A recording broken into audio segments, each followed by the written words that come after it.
আসসালামু আলাইকুম ওরহমতুল্লাহি ওবারাকাতু। আজকের টপিক হচ্ছে নাস্তিকদের একটা ফেমাস কোয়েশ্চেন যে আল্লাহকে কে সৃষ্টি করছেন। ইনশাআল্লাহ এটা নিয়ে একটু কথা বলবো।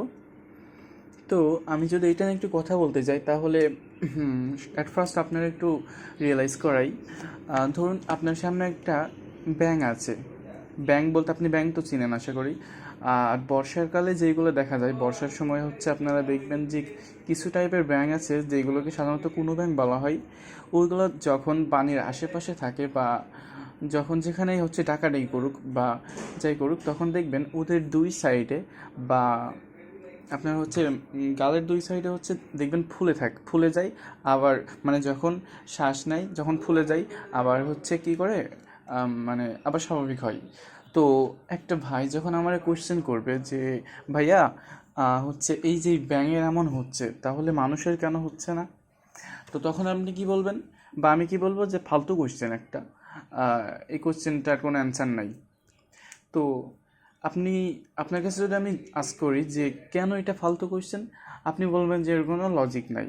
এখন যদি বলি এর কোন লজিকটা নাই, এই যে এই লজিকটার উত্তর আমি যখন চাইবো তখন কিন্তু আপনি বলবেন যে এই লজিক নাই যখন, তখন আমি কিভাবে ব্যাখ্যা করব সেটা। এখন অ্যাট ফার্স্ট যদি আমি একটু কথা বলি যে আমার আমার কাছে মনে হয় এই পৃথিবীতে বা এই ভৌত জগতে সব কিছু একটা থিওরি দিয়ে চলে। একটা থিওরি বলতে সরি, মানে প্রত্যেকটার জন্য ক্যাটাগরি ওয়াইজ এক একটা থিওরি আছে। আপনি বলতে পারেন সেগুলা হচ্ছে প্রজাতি হচ্ছে বিভাগে, তারপর হচ্ছে জাত বিভাগে, তারপরে হচ্ছে বিভিন্ন শ্রেণীতে আপনি ভাগ করতে পারেন। তো আপনি এই ব্যাঙের ক্ষেত্রে যদি আমি সেটা বলি যে ব্যাঙের ওইটা আছে, তার মানে কি ব্যাঙের ধরেন ওইটা যেই হচ্ছে ফুলে থাকে ওইটা আছে আর মানুষের নাই। তার মানে কি আমি যদি ওই ব্যাঙের কথা বলি তাহলে ওই জাতীয় অন্যান্য ব্যাঙদের সাথে আমি তুলনা করতে পারবো। হ্যাঁ, তাহলে ওই কনসেপ্টটা বা হচ্ছে থিওরিটা কি দাঁড়ালো যে ওই যে ফুলে থাকা বা ফুলে ওইটার কি যেন একটা বলে। তো ওইটা হচ্ছে থিওরি। তাহলে ওই থিওরিটা কিসের সাথে যাবে? আপনার এই ব্যাঙের সাথে যাবে, যেসব ব্যাঙগুলা আপনার হচ্ছে পানিতে বাস করে, অর্থাৎ বর্ষার কালে পাওয়া যায় ওইগুলা। আর এখন যদি বলি মানুষের ক্ষেত্রে প্রযোজ্য নয় কেন? কারণ মানুষের ওইটা নাই। অর্থাৎ কি মানুষের ভাব আছে, সুন্দর একটা কাঠামোগত একটা হচ্ছে মুখ আছে, এই জন্য মানুষের নাই। এখন কথা হচ্ছে যে এই একইভাবে যদি আপনি একটা প্রজাতির সাথে অন্য একটা প্রজাতির হচ্ছে আপনি ডিফারেন্স করেন বা হচ্ছে পার্থক্য করেন, তখন তখন কিন্তু সেটা হচ্ছে হবে না, মানে হচ্ছে সেটা মানানসই হবে না আর সেটা গ্রহণযোগ্য হবে না।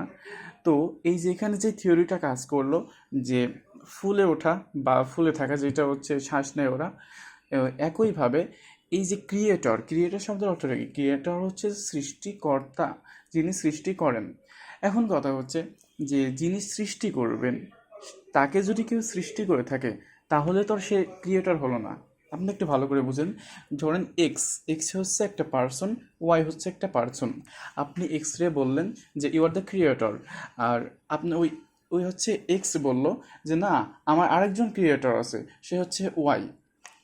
এখন কথা হচ্ছে যে আপনি যদি এক্স রে বলেন যে ক্রিয়েটর, তাহলে কিন্তু সে ক্রিয়েটর নাই, কারণ সে অলরেডি ক্রিয়েশন, অর্থাৎ একজনের কাছ থেকে ক্রিয়েট হয়ে তারপর আসছে। আপনি যদি ওয়াইরে কোয়েশ্চেন করেন আপনি কার থেকে ক্রিয়েট হয়েছেন, সে কিন্তু কিছু বলতে পারবে না। কেন বলতে পারবে না? কারণ হয়তো সে ক্রিয়েট হয়নি অথবা কিছু করেনি। মানে তার সাথে এই ক্রিয়েটর বা সে যে ক্রিয়েট হয়েছে এই থিওরিটা তার সাথে যাবে না, কিন্তু যাবে কার সাথে? আপনার সাথে এবং ওই এক্স নম্বর ব্যক্তিটার সাথে। ঠিক একইভাবে ওই ক্রিয়েটর থিওরিটা আল্লাহ সুবহানাহু ওয়া তাআলার কাছে যাবে না। কেন আল্লাহ সুবহানাহু ওয়া তাআলার কাছে যাবে না? কারণ প্রত্যেকটা, আমি তো বললাম যে প্রত্যেকটা কিছু এক একটা থিওরি আছে। ওই থিওরিটা যেমন ব্যাঙের ক্ষেত্রে প্রযোজ্য কিন্তু মানুষের ক্ষেত্রে প্রযোজ্য না।